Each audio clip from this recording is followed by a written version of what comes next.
You might have to take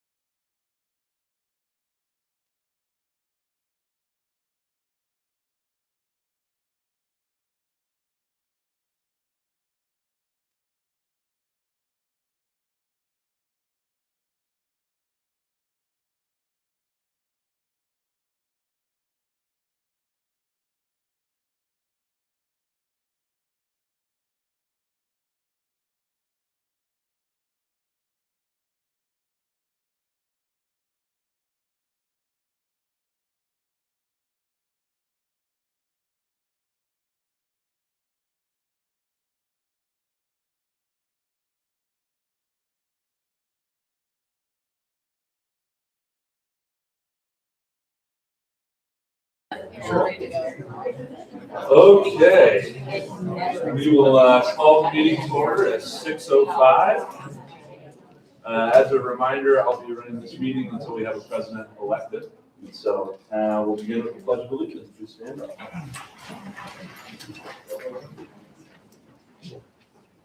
I pledge allegiance to the flag of the United States of America and to the republic for which it stands, one nation, under God, indivisible, with liberty and justice for all. Okay, thank you. Reminder, we will follow the Open Meetings Act tonight. There is one copy available on the back wall, which is accessible to everybody. We have had this meeting published. A notification has been taking place in the newspaper, on the buildings, and online as well. First thing that is on the agenda tonight is the oath of office for all board members. Reminders, policy 201.04 will have all board members take the oath to begin each year. So if you guys could please all stay. Everybody have that in front of them. Last year you did amazing. It was in perfect unison. Okay, so let's try to do that again this year. If you could please raise your right hand and recite the oath of office together. I'll start, and then you guys can take it from there. I, solemnly swear that I will support the Constitution of the United States and the Constitution of the State of Nebraska against all enemies, foreign and domestic, that I will bear true faith and allegiance to the same, that I take this obligation freely and without mental reservation or for purpose of evasion, and that I will faithfully and impartially perform the duties of the office of the Bennington School District Board of Education according to law and to the best of my ability. And I do further swear that I do not advocate nor am I a member of any political party or organization that advocates the overthrow of the government of the United States or of the state by force or violence, and that during such time as I am in this position, I will not advocate nor become a member of any political party or organization that advocates the overthrow of the government of the United States or of this state by force or violence, so help me God. All right, very good. Solid B- effort. You guys are doing really good to the middle. Sorry. The one blank. It's all right. We're all about growth. So. No minuses anymore. All right. So the board will now have the opportunity to nominate a member for the presidency. If there is one nomination, the board will vote on that nomination. If we have multiple nominations, we'll conduct a secret vote. At that time, you guys will write it on a postcard, or excuse me, a note card.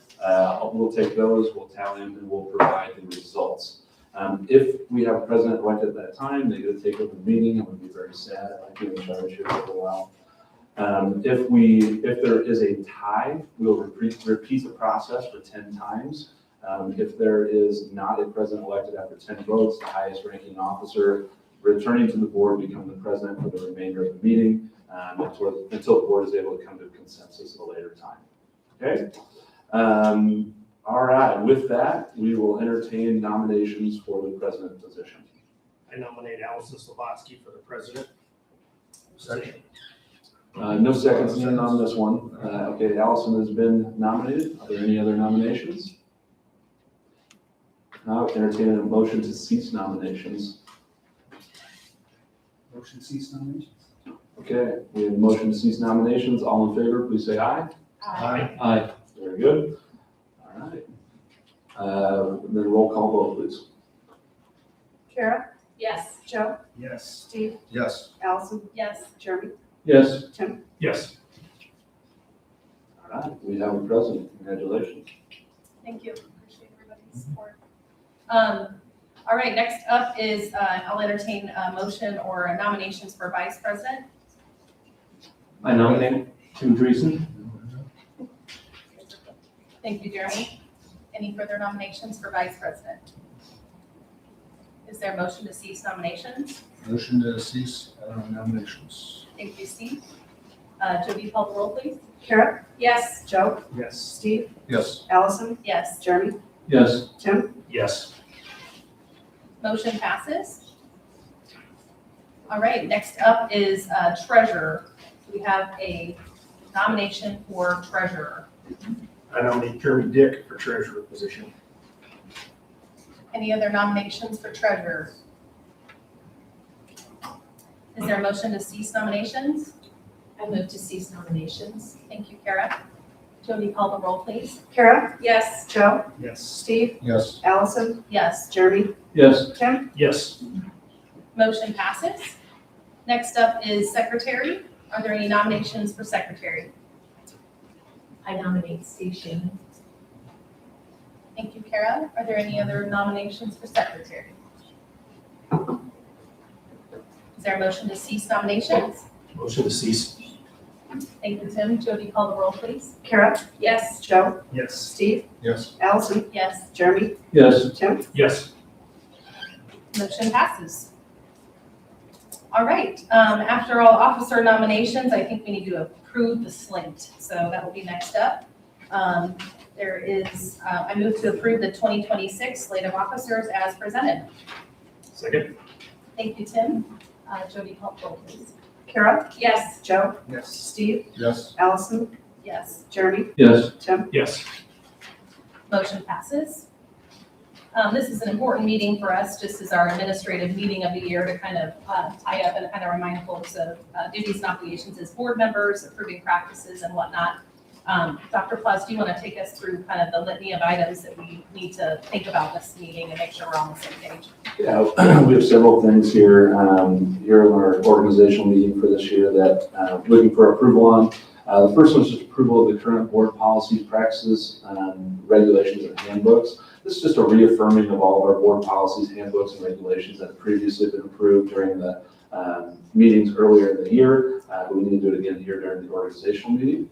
It would be approving the depository for the school district. At current time, it is I3 Bank, formerly Bank of Bennington. It's been the main depository for the school district for several decades. We have an excellent relationship with them. They've been really supportive of the school district and they're within the city limits, so they're really convenient for us as well. Third thing we have on there is the newspapers of record. We proposed 3 of those: the Daily Record, the Omaha World Herald, and the Douglas Sarpy County Post Gazette. That's the new name for the Douglas County Post Gazette. Having all 3 of them allows the district to declare the newspaper in general circulation. It also allows us to advertise meetings or anything that we have within each of those. Having 3 of them gives us a little flexibility because sometimes we might have a meeting later, they might have different print deadlines or those items. So we'd ask for all 3 of them to be approved. In addition, we have the media relations policy. In this policy, it's not a mandate, it's kind of a reminder of how the policy, what best practices are for when we do have media requests, which happen, semi-often, just for the board. But anytime anybody's seeking information, to direct it to the superintendent, and then the board president will act as the spokesperson for the board if media engagements are necessary. Next one we have on there is the Code of Ethics, Policy 202.01. Again, not mandated, but good practice, just for us to review that Code of Ethics, make sure that we are adhering to that policy. F is the dissemination of our conflict of interest statements. Jody has our conflict of interest statements. You guys must fill those out each year. No board member can have any interest in any contract in which the board member, the board member's immediate family is a partner, or a beneficiary, a director, an officer, of anything that we have a contract in. So as you guys fill those out, if there's any of those conflicts, please make sure that they're addressed within the form. G is designating the superintendent as the authorized representative for Bennington Public Schools for all ESU state and federal programs. We must authorize somebody to sign off on behalf of the board or the school district whenever it's the ESU, the state, or the federal government. That would allow me to do so. We're talking budgets, grants, really anything that represents the district. And then the final thing on there is naming Matt Wimkamp as the non-discrimination compliance coordinator. According to policy, we have to do that. Obviously, Dr. Wimkamp is the head of HR, and so naming him the non-discrimination compliance coordinator makes sense, and he'll ensure that we are always meeting our equal employment opportunities requirements. So that's for approval of all of those within one motion. I move to approve the 2026 school board practices and procedures as listed and presented. Second. Thank you, Kara and Steve. Are there any questions? Anybody need a review of anything? I think many of us have seen this multiple times, but just a good time to review. I think I got an echo, Rob. Okay, Jody, call the roll, please. Joe? Yes. Steve? Yes. Allison? Yes. Jeremy? Yes. Tim? Yes. Kara? Yes. Motion passes. And that brings us to our committee appointments for the 2026 calendar year. We'll begin with as according to board policy, the president sets those that are standing on committees.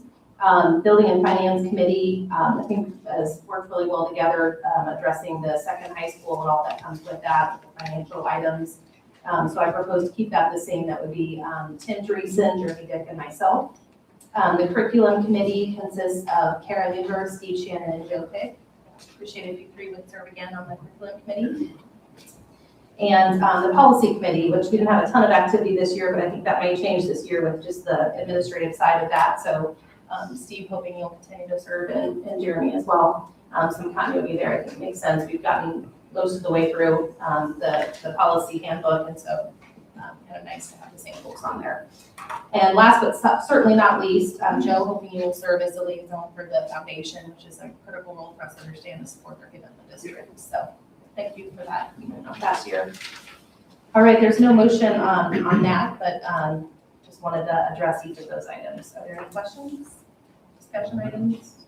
Okay. All right, next up is our public forum for this evening. In the back, as you walked in, there should have been some gold-colored papers that if you'd like to address or speak to the board this evening, we're welcoming you to the front table up here. If you have filled out one of those gold sheets, if you bring it up here to Jody in the front, we will get you about 5 minutes of time before the board to discuss any questions you have. Looks like a lot of students and a lot of quiet faces. Okay, I don't think Jody has anybody, any last minute takers on coming to talk at the public forum. No. Okay. All right, that brings us to our consent agenda, which consists of approving of the agenda, approving of the minutes from our December 8th regular meeting, presentation of our January bills for approval and payment, as well as our personnel report, which includes our resignations and hiring. I think I had bills tonight. Did you too? Okay. Just wanted to highlight one item. I know the board approved last month the early purchase of the various technology products because of the E-rate and discount, and so those came through this month. The MacBooks, the Chromebooks. Obviously, we have some expenses associated with bus driver routes, those that are contracted out, which are expensive. Otherwise, I didn't see anything too monumental. Did you have any other feedback? That's it. Okay. If there's no other discussion, I move to approve the consent agenda as presented. Second. Thank you, Jeremy. Any questions on the bills or financials, any other consent agenda? Okay, Jody, call the roll, please. Jeremy? Yes. Tim? Yes. Kara? Yes. Joe? Yes. Steve? Yes. Allison? Yes. Motion passes. Now for our reports and presentations to the board, we'll start with our administrative reports. And I saw Mrs. Wood. There she is. Principal Heritage, welcome. We're glad you're here tonight. Thank you for filling us in. Katie Woodridge, Principal at Heritage. For our elementary report, we really just spent a lot of time just strengthening the sense of community this past month and celebrating just a successful semester. So at our elementary buildings, we brought in just special guests this last month. Some buildings brought in Omaha street percussion, we brought in a magician, we had Jordan Larson in one of our buildings, and just to celebrate just that successful semester. Some of our buildings also did a food drive in order to provide giving back to our communities. And that was very successful. We definitely had an outpouring from our community to give back. We also had elementary spelling bees. In our buildings, we had a first and second grade spelling bee and then a third through fifth grade spelling bee. In every classroom, we will choose one student to represent. And in our third through fifth grade spelling bees, you can see there that the first and second grade winners were listed, and those students actually will get an opportunity to participate in the Douglas County Spelling Bee that's coming up on February 7th and represent Bennington, so we're excited to see how they do. Any questions? Thank you. Thank you. All right, next up, our middle school report with Mrs. Rucker.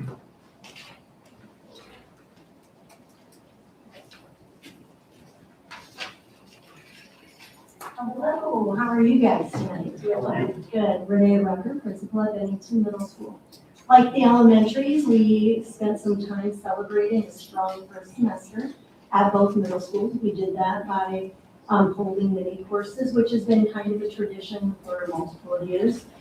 Jazz band, choir, we have combined concerts, which has been a lot of fun. Both middle schools performed at Bennington Middle School South to accommodate our large numbers, as well as all the families and friends that showed up. I do want to highlight our quiz bowl from Hal. We had 96 students participate in the Bennington Public Schools quiz bowl tournament. That was 23 teams. ESU helped us out by hosting. Of those, we have 4 teams that get to move on to an ESU tournament on February 2nd, so that is always exciting. I want to thank Mrs. Fitzgerald for supporting our house students and helping our program grow. Questions for me? Thank you. All right, our high school report with Dr. Lamberty. Greg Lamberty, Bennington High School principal. First thing I would like to do is highlight a mistake that's in the report, so that'll be cool. Under daily attendance, there is a first bullet, students with 8+ days, says 140, that is inaccurate. The most recent attendance rationale sheet that was shared with us tallies the total at 60. So we would call that progress. Gotcha, yeah. Yeah, we're all about that accuracy stuff when it benefits us. Okay. Overall success rates, 95%. So 95% of our kids earned all their credits this past semester, which obviously 100% would be great. 95 is 4% of our population. So we'll continue to work on moving that towards 100 here over the next 4 months. Another thing I'd like to point out is 97 students in our building were in class every day. Now, we did not, we gave them a break if they missed a period for a sport activity or were on a field trip. But 97 kids didn't miss a single period of school. That's pretty good. We've never done that before, but that's something new and something to celebrate. Last thing is simply a celebration for EMC Winter Sport Championships are going on. Wrestling captured the EMC Dual Tournament this past Friday in Waverly. So congratulations to them, and our girls basketball team, still undefeated, did capture the EMC Conference Championship over the winter break. So congratulations to them. Questions for me? Can we get a report on the Winter Beach Bash in the February meeting and how the chairwoman of that did running in and keeping everything on the Yes, up and up? technically that is I want to make that clear, that is a non-school sponsored event. But a quick peek around just the commons area puts the over-under at Beach Bash posters, currently sitting at 32. Okay. I Anything need to else? keep my eyes from the creek. You got it. You got it. I will just be the messenger on that. I won't give away the source. Thank you. Thank you. All right, Mr. Bombeck with Student Services, please.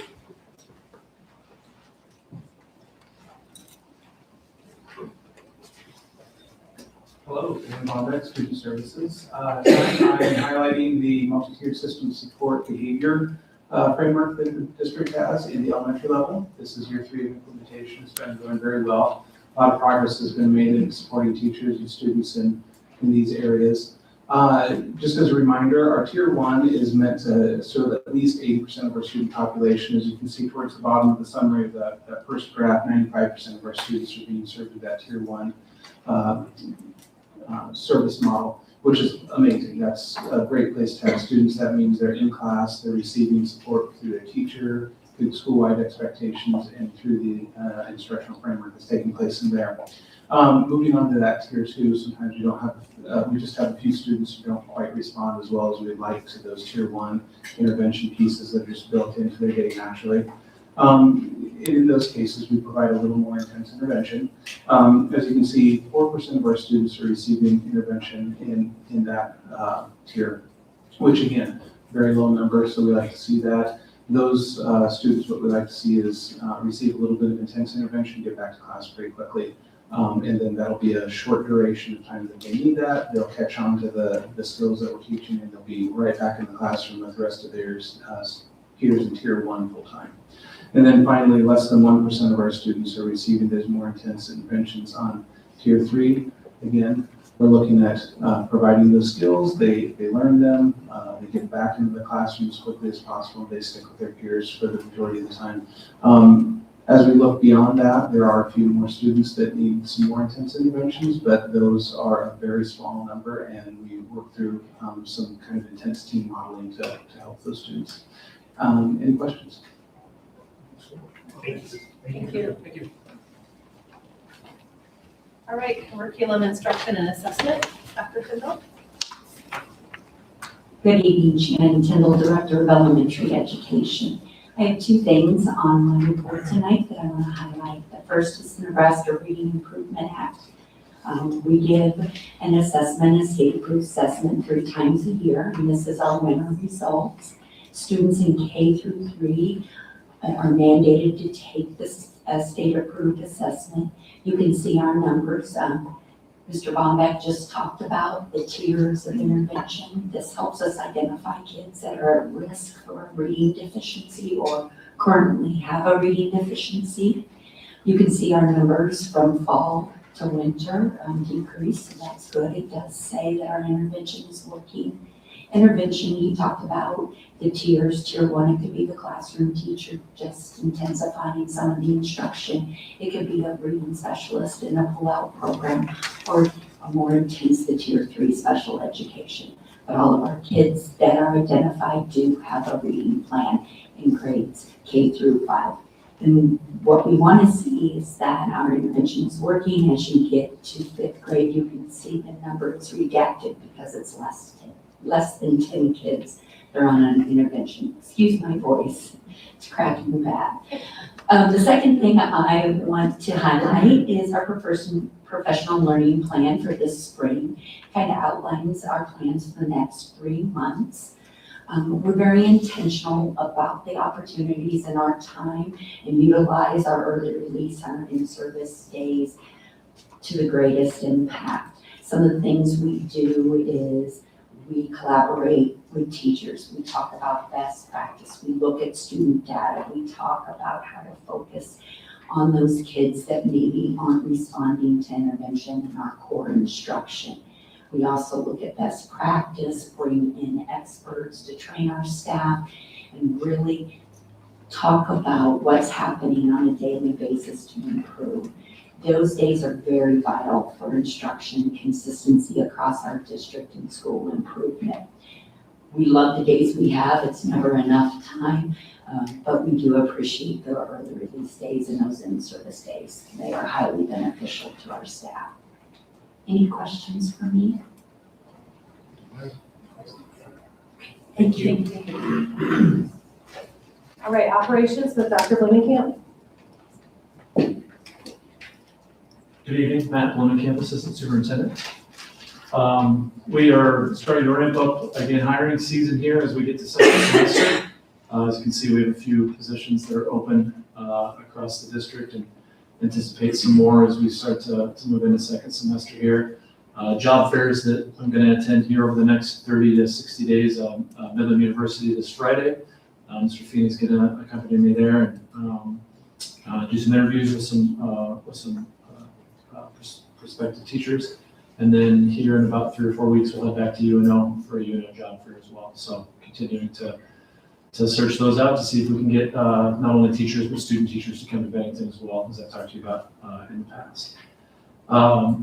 As we scroll down, we are going to make the move from Pepsi to Coke as our vendor for our soda machines. Every 5 years, we put that out for bid. And the last 10 years, we've been with Pepsi. Prior to that, 10 years prior to that, we were with Coke. And we're going to move our way back to Coke after getting those bids in. And that transition will take place. Our 5-year agreement's up with Pepsi at the end of the year. I'd like to thank Mr. Stroop, who works for Pepsi. He's been really good to work with over the last 5 years, and looking forward to working with Mr. King over the next 5 years. So just wanted to let you know about that. As you continue to scroll down, you can see some of the activities that took place as far as fixing or renovating or installing across the district. You can see the fuel tanks that I've reported to you about here over the last 2 months are up and operational, one at the warehouse and one at the bus barn. Had an opportunity on an auction to buy a UTV vehicle for about a quarter of the price of a new one. 1,600 hours on the machine, and we've had it for about a week and a half here. I feel like we have a pretty good purchase there. Needed to put some new tires on it for about $300, but it was a good purchase for us. I'm happy to have that there as well. And then, as you can see, between the transportation and warehouse and technology, just a lot of the things that we've done over the course of winter break. That's a good time for the departments that I work with to have some time in the buildings and around the district to kind of catch our breath mid-year, get buses fixed, get floors waxed, all the things that go on kind of behind the scenes that you don't notice at a school district that need to get taken care of. And so I appreciate those staff members that helped us out to get that done in an efficient manner. So we were off and ready to go here a week ago for second semester. Questions I can answer from the operations department? Sure. All right, thank you. Thank you. All right, Dr. Fox, our superintendent report. All right, I thought I'd start with just talking a little bit about chronic absenteeism, which I think just improved when Dr. Lamby reduced theirs by half. There was a article in the Omaha World Herald a week or two ago just talking about chronic absenteeism, which is when a student misses more than 10% of school days. And so that's roughly 18% or 18 days in the school year. And it was just talking about the state percentages and some specific schools. Bennington was never mentioned, but I just wanted to bring forward our data and what that looked like. And so from a state perspective, the peak was in 21-22, where about 22% of students were missing 10% or were chronically absent. And it decreased down to this year at a low of 19%. So the state has seen some progress within that area. Bennington, again, I said they weren't really mentioned, but we also peaked in 21-22, where we had 10.58% of our students that were missing more than 10% of their time. We had it drop down to just over 8% for the last 2 years, and then last year it went down to 6.88. And so we've also seen that decrease in chronic absenteeism. Obviously, we're not in the same as some other school districts in the state of Nebraska, but it is good to see that we also continue to have more kids come to school more often. We know that positively impacts their student success, their achievement, social development, and ultimately our graduation outcomes. And so we're excited about that. It is a priority for us. It's something that we're always trying to partner with families, make sure that we're getting kids here as often as they possibly can, and hopefully provide a great experience for them as well. Second thing I had on there is the legislative update. It's not a whole lot to go off or talk about. Just a reminder, this is a short session, so only 60 days. First day was last week. I think this was day 4. First 10 days are bill introductions, so they're not quite as much going on. There will be getting some debate on some carryovers, I think later this week, but a lot of bill introductions. We anticipate about 500 new bills that will be introduced during the short session. This is in addition to the over 1,000 that were in the last session. There were about 80 bills that were carried over that were waiting for debate. But the speaker did come out with some new rules for this session, knowing they don't have tons of time, they've got a big budget deficit. Time's gonna really be a premium, and so the only ones that will see the floor are priority bills or bills that came out of committee last year with a unanimous vote. And so that's where really what we're gonna probably focus our time and efforts in on. Just a reminder, our two local senators are Senator Christie Armendariz and Senator Wendy Bohr, both within our school district boundaries. And then for you guys, if you would like some additional information, you could always attend the legislative conference through NASB on January 25th or 26th. I told Julie Bucker not to show up tonight. She'll be here next week, or excuse me, next month. We're not coming back next week, right? We'll be back next month to give you an update. We'll know a lot more at that time. Another one on there is our teacher shortage report. Each year, the state of Nebraska releases what the teacher shortage looks like. This is a survey they send out to all schools, asking how many unfilled positions or teachers that are out of their endorsed area, and then they kind of do a statewide release. Went down for the second consecutive year. 669 unfilled positions last year, down to 490 positions this year. So still a lot of need out there, but it is trending in the right direction.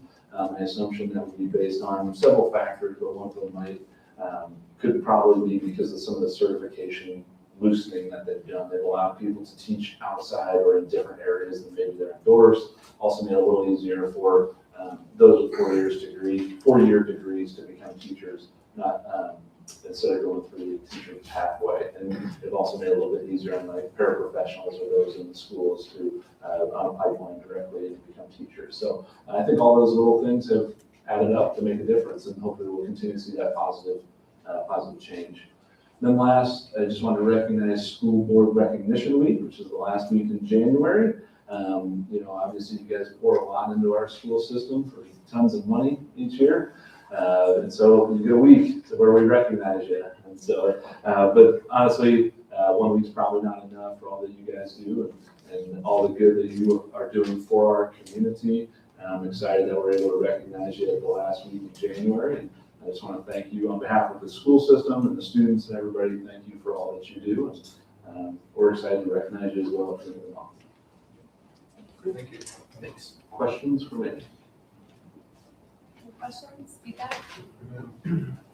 All right, that brings us to our committee reports. I know Building and Finance has met a couple times since our last meeting. I guess the one item I would highlight from the notes would be we did discuss the latest bond model and the future bond sale, about $44 million. And I think we've already approved that, obviously, but wanted everybody on the board to be aware that Building and Finance has been involved with those assumptions in the bond model, and we were comfortable with what you proposed. So, can I just touch on that? Yeah. So last time that we spoke, we did talk about it being 2 sales. Just based on where interest rates are and what it looks like for our drawdown schedules, we're now planning to probably do 3 sales. And so the first sale will go out in the next week or so. It'll be just over $44 million. That should last us for a year, get us to next January. Then we can figure out what we need for that year and then the following year. So just a little bit of an audible, but as we were looking through it, we felt like we were going to pay the least amount of interest doing it this way. We have a little bit more cash on hand today than we anticipated when we were putting those bond models together a few months ago.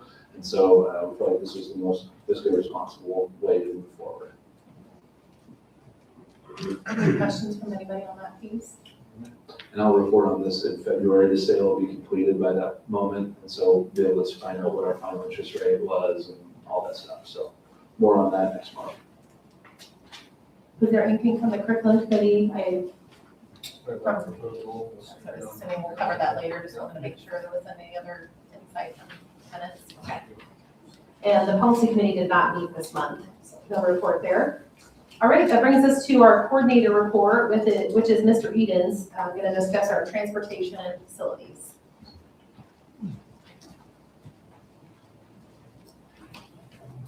Welcome.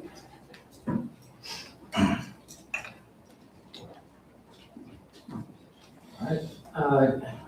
My name is Jeremy Edens, Coordinator of Facilities and Transportation. Just a quick overview. So we met at the beginning of the year to try and get some alignment within our maintenance department. So a couple of areas that we're focusing on is our customer service, customers being our staff. and our students, integrity and teamwork. So customer service, we want to solve problems with a smile, and has a little bit of empathy for our staff members. So that's where we were at the beginning of the year, but by the numbers right now, 8 schools, 1 district office, 1 bus barn, 820,000 square feet of indoor space and 220 plus acres of land. I'd be remiss not to thank my staff members that help us take care of all of that space. They all do a fantastic job. Scroll up a little bit, we have all of them listed in here, just names. Again, amazing team we have here, couldn't do it without them. Dr. Campbell talked a little bit about some completed projects. So we did aeration and overseeding on all of our sports fields this fall, so pretty excited to see what those look like in the spring. We finally found the leak at the high school stadium that was causing lots of problems down in the cave. We replaced the carpet at Bennington High School, and then through an insurance claim, we replaced skylights at the high school, Anchor Point, Heritage, Stratford Elementary, and Pine Creek. So that should get us some pretty longer use out of those. Completed projects for our first semester. We did repairs to a failed storm water curb inlet over at Heritage Elementary. We completed HVAC filter changes at all of our facilities over winter break, and then we did preventive maintenance on all of our grounds equipment. We actually wrapped that up in December. Future projects, summer work orders being compiled by our staff members, so the form will be sent out for them to complete. And then Dr. Camp is working with our building administrators for some higher level projects and compiling a list. And him and I will meet and kind of discuss plans for that. Potentially replacing 11, not 12, I'm sorry, rooftop heat pumps here at Bennington Elementary. Again, it's a little bit antiquated technology, can't convert the parts for these ones. So we're getting some numbers on those. And then concrete replacement at Heritage Elementary. There's some areas over there that weren't able to be repaired using the process that you're going through. So I'll be getting some bids and identifying some areas over there that are a little bit beyond repair and need to be replaced. Looking ahead, so we need to start planning for upgrades to our tracer training, which is our building controls. Basically, the front end of those is outdated at Heritage and Pine Creek and will need to be replaced. And additional parking lot repairs at almost all of the schools. We'll be going through that same MICTOM process that we did last year. A little interesting number of work orders submitted by our staff members. You'll see some of our maintenance guys are really busy, and some of them, they're lucky. So 194 at the high school for those 2 gentlemen up there, and then just 16 at Bennington South. When you take into the age of the buildings, kind of makes sense. On to the transportation side. So as of a couple of days ago, we were up to 980 students riding our buses. 83 of those 980 are special education. So one thing I found interesting was this is our biggest year of growth since COVID. So 2020, 2021 to 21 to 22, we had a increase of 171 kids. But prior to that, we were pretty consistent around 100 kids added to the bus every year.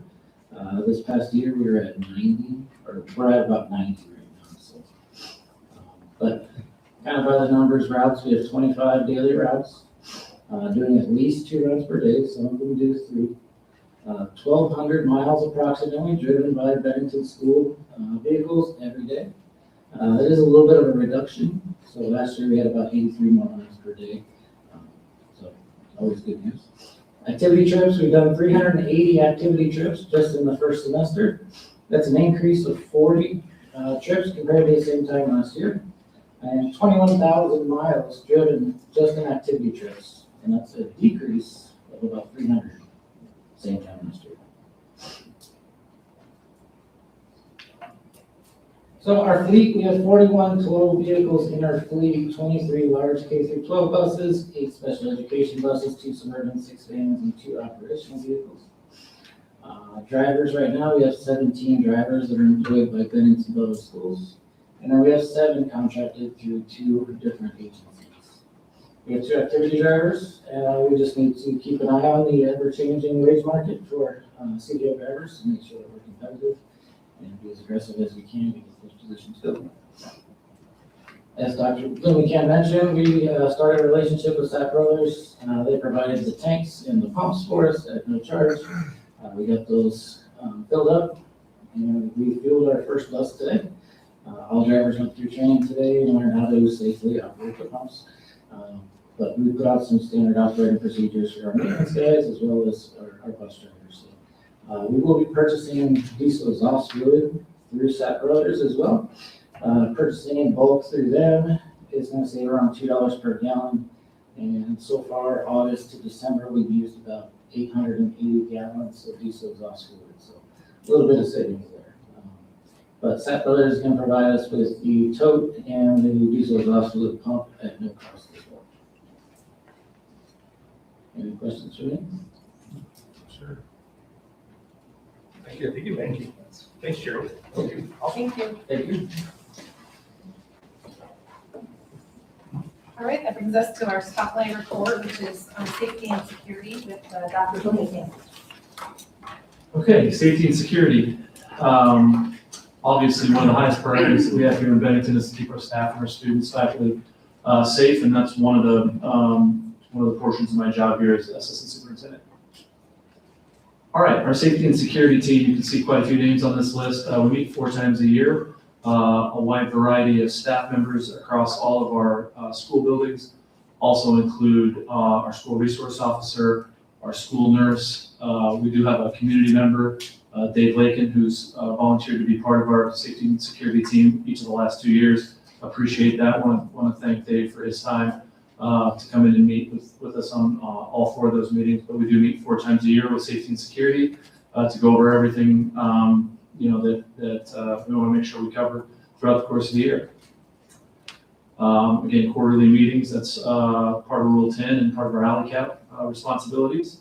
I go to MOAC Safety and Security meetings, that's the Metropolitan Omaha Education Consortium. And so I get to those meetings consistently throughout the school year to visit with other metropolitan safety and security representatives from other school districts around the metro, along with law enforcement as well. Attend quite a few Perry Law Firm legislative reviews. Go to sessions at the State School Board Conference, also sessions at Administrator Day conferences out in Kearney in July of each year. And then I spend a lot of time with our school resource officer and now with the Bennington Police Department, talking about how to continue to make sure that we keep our students and staff safe and sound here at Bennington. So areas of interest. Again, I mentioned that I spent a lot of time in the past with Deputy Remaker and now with Officer Nelson as our school resource officer. We've added 2-way access to all of our buildings. So that's when you walk into the building and the vestibule has 2 doors to get through with a buzzer to make sure that we have the right people in the building at the right time. We continue to review our visitor procedures to make sure that those are up to date. We have a dual authentication process we have in order to get onto our computer system for all of our staff here. That helps us with cybersecurity. I continue to update our emergency manuals year in and year out, and each of our staff members gets a copy of that emergency manual, and our building principals review those with those staff members in their building meetings consistently throughout the school year. We do have now 2 athletic trainers to help with the safety of our students that are out for athletics.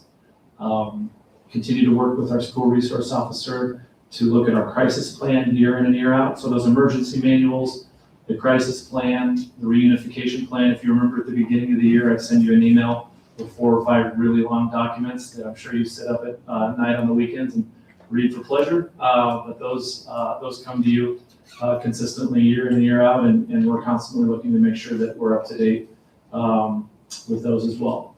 We've installed lock boxes at each of our schools that are outside the main entrance, and that is a box that both the police and the fire department can get into in case there's a reason to get into the school and we're in a lockdown. They can go get into the school. They have a key into the lockbox, which allows them to access the building. So we've installed those at all of our facilities. We continue to increase and update our facility and bus cameras with Secure Pass at the high school. And I've spoken to you on multiple occasions about the Project Adam AED program that we have that's currently at the high school that we're working on with the rest of our school buildings this school year. Continued with areas of entrance, electronic badge entry we've had for quite some time for all of our staff members. We work with Boys Town on Safe to Help. Mr. Uckman's updated our wireless system in order to help us again be safe with our cybersecurity, help with viruses. We work with Arbor Family Counseling on a consistent basis. And then look at our code of conduct that's housed in our student handbooks, and we want to make sure that we're consistent across our 5 elementary buildings, our 2 middle schools, and our high school with our discipline procedures. Resources, again, I spoke about MOAC, have an opportunity to meet with that group consistently, work with the Department of Education and Jay Martin with our standard response protocol, which is just a consistent common language that we want to make sure we have between fire, police, and building administration. If there was an incident, that way everybody's speaking the same language at the same time. We work with Doug Lewis at AlleyCap. He was just out a month ago, had a chance to walk a variety of our buildings and go over all of our safety and security protocols as an audit. And then with our Safe Schools training with Megan at AlleyCap as well. I've mentioned Deputy Raymaker. He's threat assessment certified, and I've, again, had a great opportunity to work with and learn from him over the last 2.5 years. We'll continue to be in contact with him. He doesn't work for the district anymore, but as always said, any questions you have, certainly reach out, and anything that comes across his desk that he thinks is pertinent, he's gonna get in touch with us. Have a really good relationship with the Bennington Police Department. Appreciate Chief Hilscher and his team, and with Officer Nelson, our new school resource officer, and then the part-time resource officers that we have that are coming from Bennington Police that are housed in our middle schools and our elementary schools as well. So that's been a great relationship. Work with Boys Town and Safe to Help. I've reported to you on that many times before. Continue to work with Perry Law Firm. And then we work with the Omaha Police Department. They have a program called OMAPS, where they take pictures from flyovers that provide them with blueprints, photographs, where everything's at our building. So if they were going to have to come to our building, they have a pretty good idea of where they need to go and how to get there. And so that's a program we work with Omaha Police Department. And then we have the emergency radios at our middle school and our high school that are linked into OPD as well, that are immediate, that they can get to our schools if they need to. So quite a few resources there as well. Again, Bennington Police, Deputy Raymaker, and the Douglas County Sheriff's Department. Certainly want to thank them. Want to thank Mr. Edens and Mr. Uckman. I work really close with them on all things safety and security. And then obviously our building principals, we spend a lot of time with them implementing the information that we put together from those organizations and from those people, as well as our safety and security team, to make sure again that our students and our staff go to school in Bennington in a really safe environment. So that is my report tonight. I'll open it up to any questions that any of you might have with what we do or why we do it. Thank you. Thank you. I don't believe we have a lobbyist report. I'm sure we'll be hearing from Julia in the coming months. And no unfinished business, so that brings us to our new business for this evening. The first action item is for us to discuss, consider, and take action on our curriculum and personnel proposals. Dr. Paz? Yeah, I'll kick this off. So this is a conversation with our curriculum committee from the December 8th meeting. Just looking at all of our curriculum proposals that we had come in. We had 50 come in this year. A few have already been approved. Things that we've been really prioritizing to this moment has been those that we felt like were needs. Most all of them centered around tenant upcoming and current overcrowding within the high school, or things that we can do to help on that front. This one's not a lot different. It is for a 0 hour at Bennington High School. And so we're looking at different course offerings that we could offer in the morning prior to our typical beginning first period at 8 o'clock. They would be before that. It would be for, as of this moment, either offerings that we're struggling with during the day or required classes that we have congestion in. And so, you know, you think of a weight training class, we can only have so many students that go through a weight training class. If we have student interest and we can do it at 0 hour, it might alleviate, you know, 30, 40, 50 kids from the schedule, thus allowing more kids to get into the weight room throughout the course of the day. Different courses like that where we feel like we just have a little bit of a logjam in there.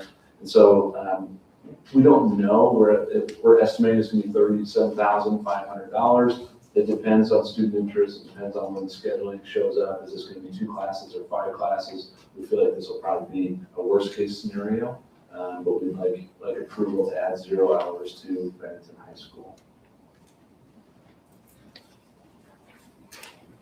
All right, there's a motion proposed. I move to accept the recommendations by the curriculum committee for the 2026-27 curriculum and personnel proposal number 12 as outlined in the December 8th, 2025 curriculum committee report and pending the 2026-27 annual or budget approval. Thank you, Steve. Is there a second? Second. Thank you, Joe. Any further questions? Nope. All right, Jody, call the roll, please. Allison? Yes. Jeremy? Yes. Tim? Yes. Kara? Yes. Joe? Yes. Steve? Yes. Motion passes. The next item is for us to discuss, consider, and take action on bid contracts for the second high school project. Dr. Claus, you want to run us through these? Yeah, absolutely. Probably not gonna go through all 20 of them just for everybody's sake, but November 20th, we had one of our larger bid openings on the day. There were 59 bid scopes that came with it. You guys previously approved 3 of them. This is the next 20. It is a huge part of the overall cost. The ones I am gonna focus on are the mechanical, electrical, and plumbing. When that is over $25,000 of the project, it's almost 25%. Those are ones that we've been thinking about quite a bit and always wondered how they were gonna come in because that would probably dictate the final overall budget.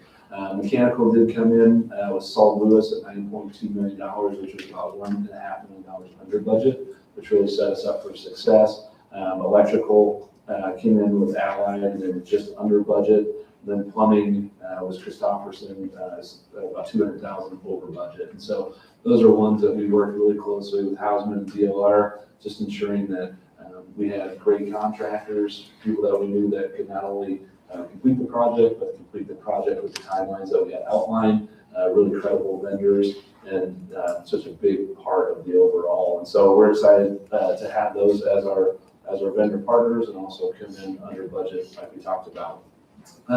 These 20 scopes, if you added up our pre-construction budget for all 20 scopes, we plan on $45.1 million for all of them. As they came in, they're at $44.8 million, and so they're just about $300,000 under budget, which is exciting. That's what we all like to hear.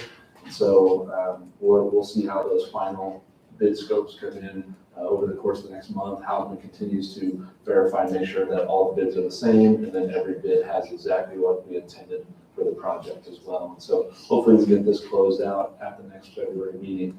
If these are approved, we would be about 85% of the total project has been approved by the board at this point.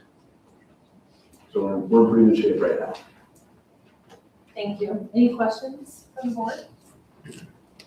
I appreciate the diligence in making sure we're comparing apples to apples, and the contractors are going to be great. So thank you guys for that. All right, I move to award the bid contracts as presented for the second high school project. Second. Thank you, Tim. Any further questions, feedback, comments?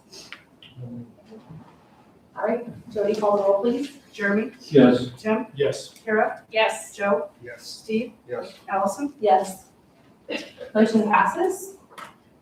And always a hotly contested item, our school calendar is up next for the 27-28 school year. Yeah. So this is 2 years out. It's kind of become customary for us to try to get a couple of years of school calendars out. It helps with, we're trying to schedule activities, schedule events for folks, and also help our families as they look ahead to potential vacations. A reminder, our elementary students have to go to school for 1,032 hours. Our high school students have to go to school for 1,080 hours. And we typically build in quite a few days within the calendar It can get tight, especially for our seniors. That's where typically our pinch point is, as they get out of school a few days early, and so they don't have quite as many hours put into them. But we do have several days built in for both elementary and secondary students. Kind of a reminder of our snow day model, because that does take away from some of the hours. In 23-24, we no longer had students make up the first 2 days of the year. And then we started adding back in days 3, 4, 5, and so on. As of last year, beginning of this year, with our 7 inclement weather days that we had last year between January 20th and March 15th. That's right, we didn't have a snow day until after January 20th last year. It ended up with 7. I was just looking that up the other day. It made us rethink, what does this look like? Because that was something that we heard loud and clear from our families, and I think the board and our staff, everybody else, please don't bring us back after Memorial Day. And so we got creative, we added days back in, and we met the requirement. So this year we are going to look to do the remote learning days, as we talked about. So starting with the 3rd inclement weather day will become a remote learning day. The 4th day will be a remote learning day. And then if we have more than 5, we'll figure it out from then. We're going to figure out the hour, how many days starts, and that type of thing. And so that'll be a little bit different this year. We're piloting it this year, but we're going to pretend like it's in place for 27, 28. One thing you'll notice on there is the red where it says 3rd snow day will be made up. It's red because we don't really know how it's going to go until after this year, but the calendar is correct. So within here, things that you're going to see, all staff will report on August 9th. That's a Monday. There have been several years that we've been coming back on Friday, but it just worked to put it on a Monday this year. First day of school is on the 12th, and so it'll be a 2-day week on the first for the first week for students, which I know our elementary staff always appreciates. A 2 or 3 day week. Yeah, 5-year-old kindergartners coming to school for the first time. Not hitting them with 5 days right away is a big deal. And so we always try to start somewhere in the middle of that week. It does have 3 days off for Thanksgiving, 2 weeks off for Christmas break, winter break, although it is split between 2 weeks. And so you get a Thursday, Friday, and on the back end, you get a Monday and Tuesday. So there is 14 days off, but it's just kind of broken up because your holidays are on Saturday. So just a little bit different than normal. Otherwise, spring break is a week-long spring break as well in the last week of March. This is something that this year is year 3, next year is year 4, already approved, and we questioned, do we still want to do a week-long spring break? That was new as of a few years ago. We did send a survey out to staff, and it was like 81%, I believe, said that they want to keep the week-long spring break instead of moving those days somewhere throughout the course of the year. And so that appears to be quite the hit. Another thing on there, just of note, is October 1st is a full in-service day.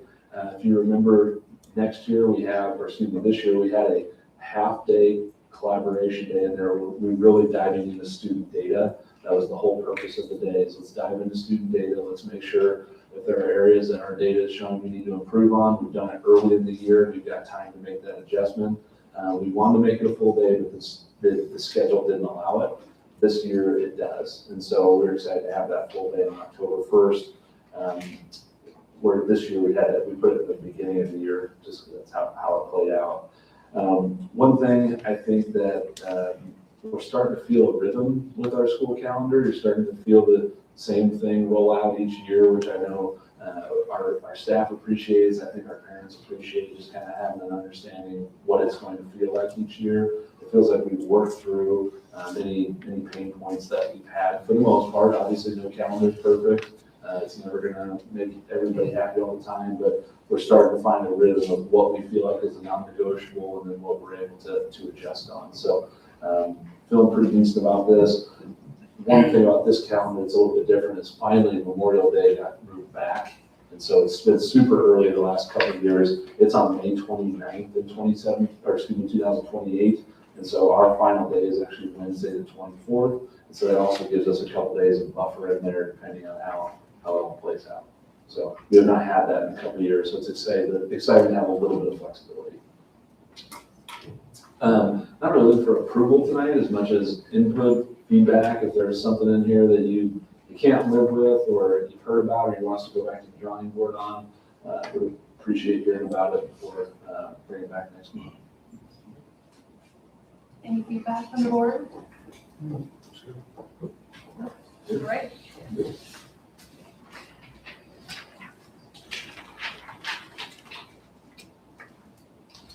All right, next up is our district cash flow report. Dr. Claus, are you doing this? Yes. Okay, perfect. I'm going to do them all tonight, so buckle up. Each year, just like to talk about where we're at with our cash flow. Obviously, in August and September, you guys approved the budget, and then we have our audit come in, and we talk about that in November. That's all in our fiscal year, and so generally we're in pretty good shape on our fiscal year. But throughout the course of the year, we have money that's coming in and going out, and so we always want to make sure that we have enough to make ends meet through all of that. Just kind of a reminder, most all of our money, our revenue, I should say, as it comes in, comes from property taxes or state aid. That's 80% of our total revenues. And so those don't always show up at the exact same times. And so with that, what happens is because we are so highly dependent on residential valuations, it's really a receipt in April and August. And so we get most all of our property taxes in 2 months of the year, in April and August. Our state aid is broken out over 10 months, and so that provides some stability. And then new last year is the school district tax credit. And so if we tax $1 in property taxes, our folks actually pay, our residents will pay 70% of that, and the state will pick up 30%. And that's not front loaded. It used to be where you had to file on your income taxes, and now it comes directly off your property taxes. Well, the state pays that 30% to us, but they also do it in 2 installments. And so we received those last year and the first year in March and May. And so that actually helped us out quite a bit because we weren't waiting until August for a big part of our property taxes. And so that was nice from a cash flow perspective. In addition, we do have a couple of reserve accounts with our depreciation fund. Our depreciation fund has a balance of about $5.2 million, and that's earmarked for replacement of facilities. This is where we buy our textbooks, our technology, some facilities, maintenance equipment, our vehicles.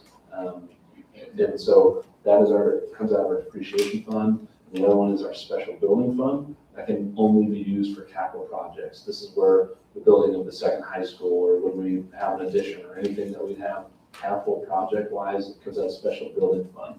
That fund was about $12 million to start the year. We're down to about, I think after the approvals tonight, we're about $5 million within that account. So during the bond informational campaign, we talked about providing $12 million in district reserves towards the project. That was coming out of special building fund.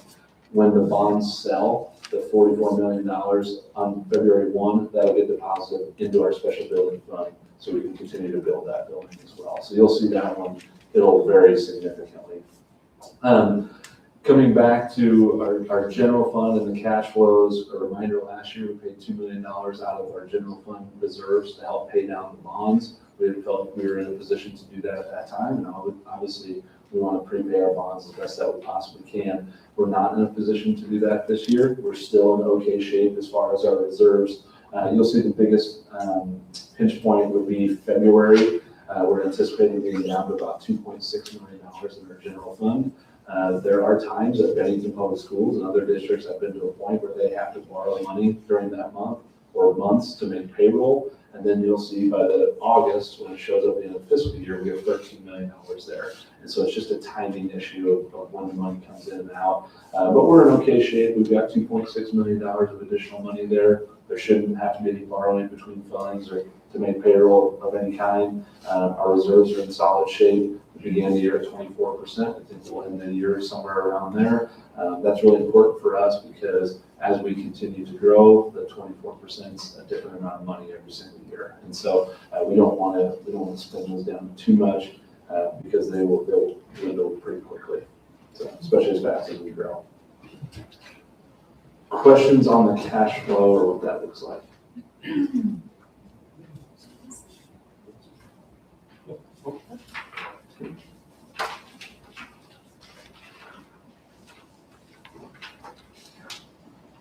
All right, now we would like to hear about our district housing report, which I know you guys don't have the townhouses at the break and divide and conquer and help us get a good idea on growth. So this is a bit of a data point for us. Yeah, thanks for a great holiday. Listen to some holiday music, and a candy cane or two, and count some houses. And you hope nobody calls the cops on you while you're really slowly going through a neighborhood. So you can't figure out on the map which house you're at. It's awesome. This is honestly a really important thing that we do that allows us to help predict what our future enrollments and what our district boundaries as we add additional schools could look like. And so something that we try to give to you each year. We did a really big cleanup this year. We went back to some previous numbers and especially those that are highly built out in the high 90s. Like we just cleaned it all up. So I'll make you an example.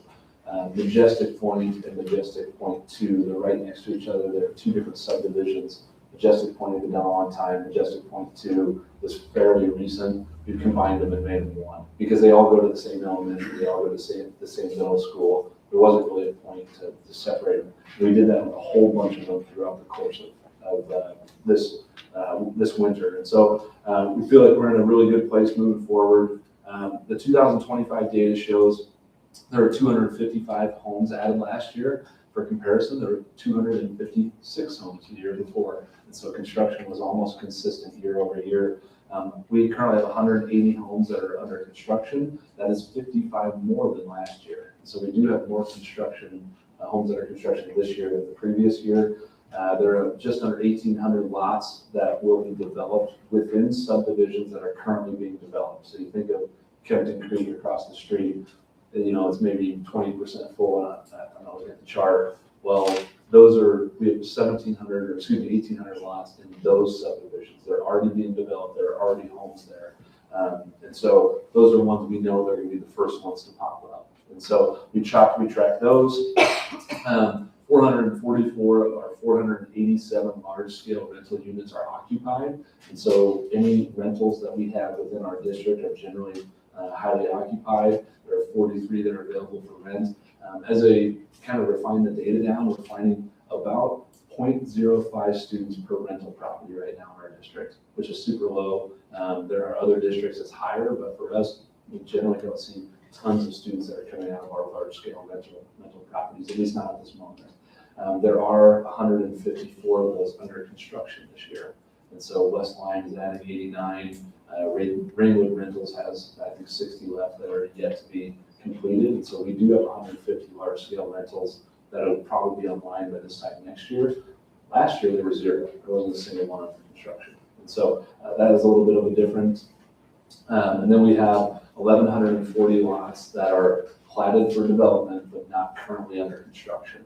So think of Morgan Ridge. That'd be the site of our 6th elementary school, right in the middle of 156 and 168, where the new Ringwood Road will go.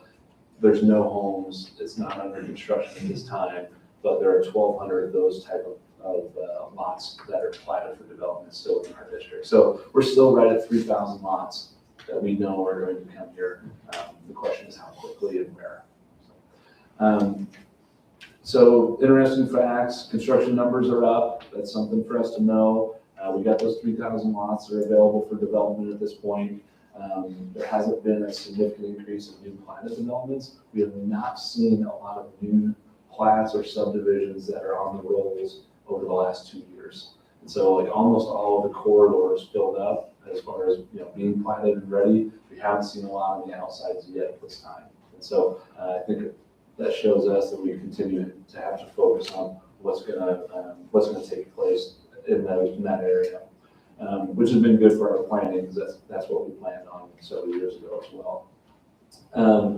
Number of homes occupied, we had about a 3.86% increase year over year. We've been averaging about 182 homes under construction over the last 5 years, 180 this year, so we're right on average.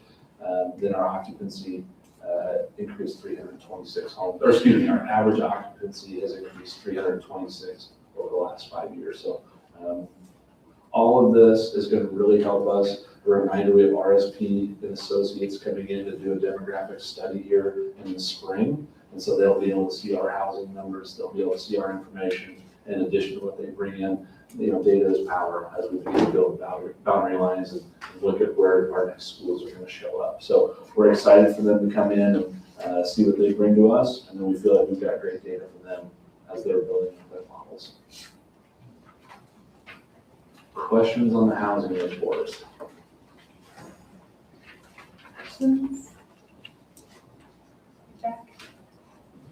One interesting thing, sorry, as we were building that out as well, 0.6 students per home is where we're at right now. So the home goes up, 0.6 students are coming in, which is a little bit lower than I would have thought if you had asked me that with no data behind it. I would have assumed it was a touch higher, but that's where we're currently at as a district. All right, thank you.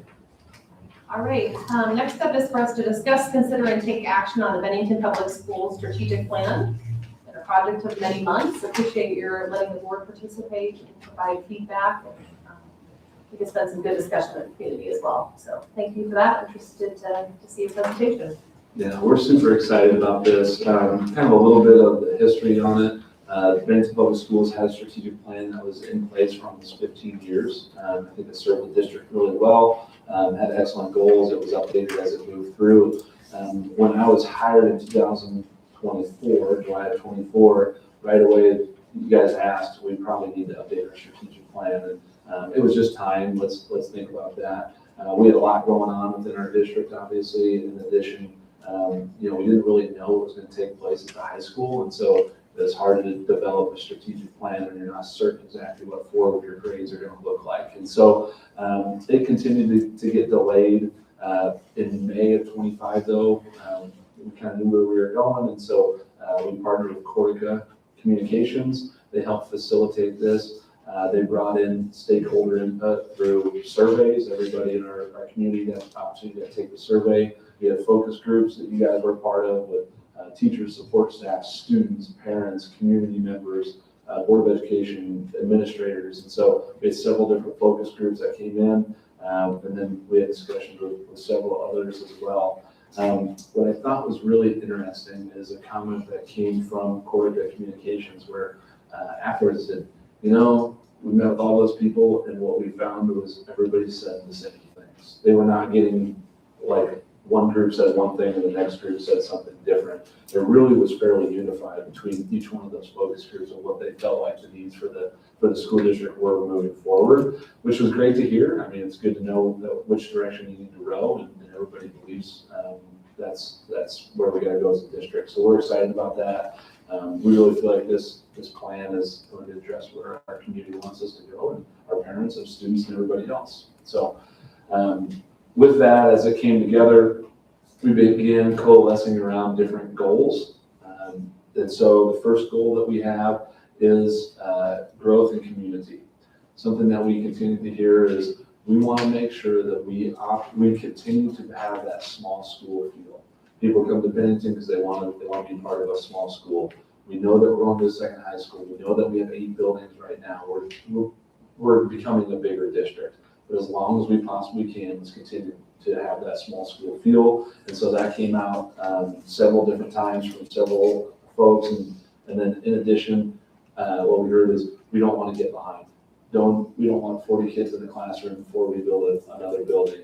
Let's continue to plan for the future. We all know that our district is going to grow. You can't have 3,000 homes platted for development and not expect that we're going to continue to have more students come in. And so let's be really intentional about our vision planning, but as best we possibly can, let's continue to be the small town and school that we all came to.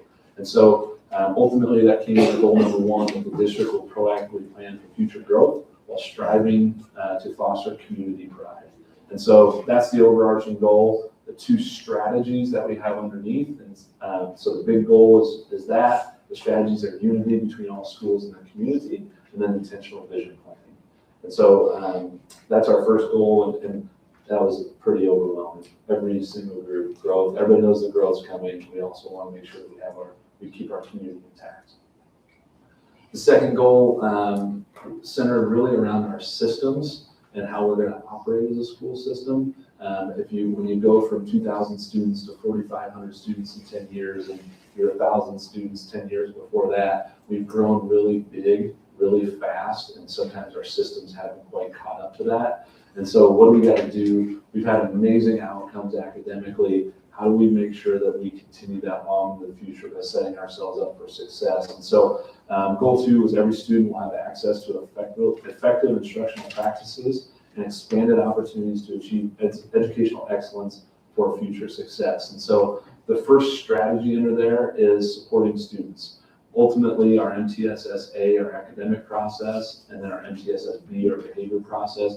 How do we continue to pour time, effort, energy, resources in our systems to make sure that we're growing those? That's going to ensure that every kid has a great opportunity to be successful academically and also behaviorally. And so what do we got to do with our systems within there to continue to improve our school system?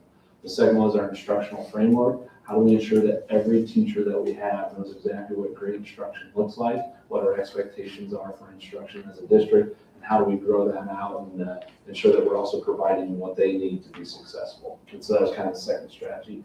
The third one almost became its own goal. And so the overarching goals, we got 3 overarching goals. It almost was 4, but it ended up falling under the second goal, and that's ensuring that we enhance our career development pathways.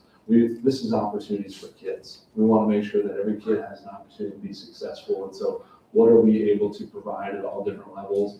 And then what are we able to provide specifically on career development pathways?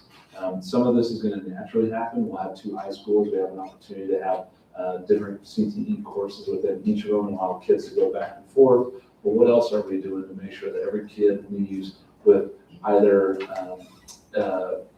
what they need, whether they're going to go to a college, whether they want to go directly into a career, whether they want to go to trade schools, or they want to go to the military. We want to make sure that they're set up for success and they've had opportunities prior to that time to feel confident with where they're going. And so that's a big one. We're excited about that strategy as well here in goal 2. And then the third one is the district will build a team of empowered, engaged, and highly skilled staff so that every student benefits from exemplary teaching and support.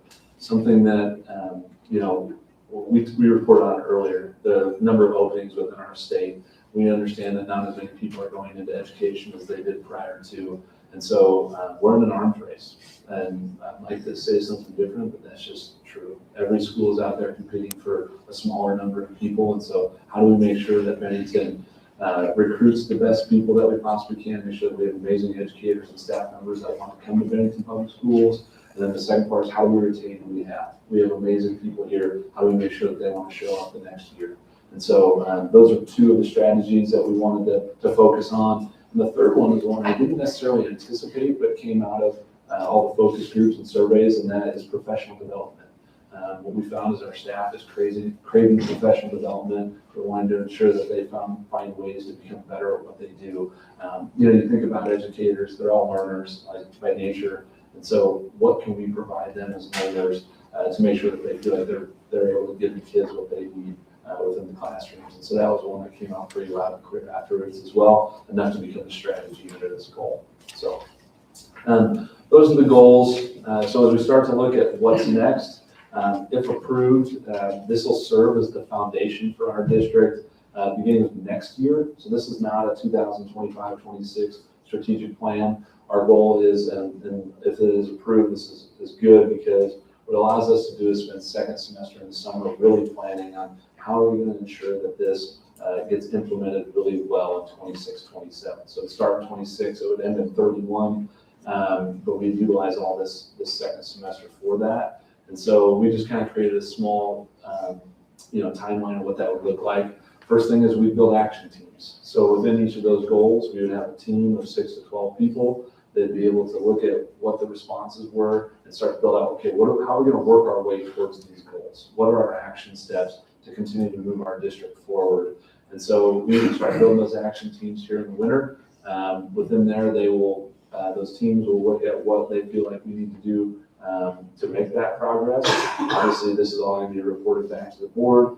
We'll launch this with a full staff and every building will have strategic plan goals that align with our school improvement goals. And then ultimately, we will provide you guys updates. I don't know if it's going to be once a quarter or once a semester, but multiple times a year, you'll hear, hey, goal 1, we're working towards the vision planning. this is what we've done over the course of the last 3 months, 6 months to ensure that we are continuing to vision plan as a district.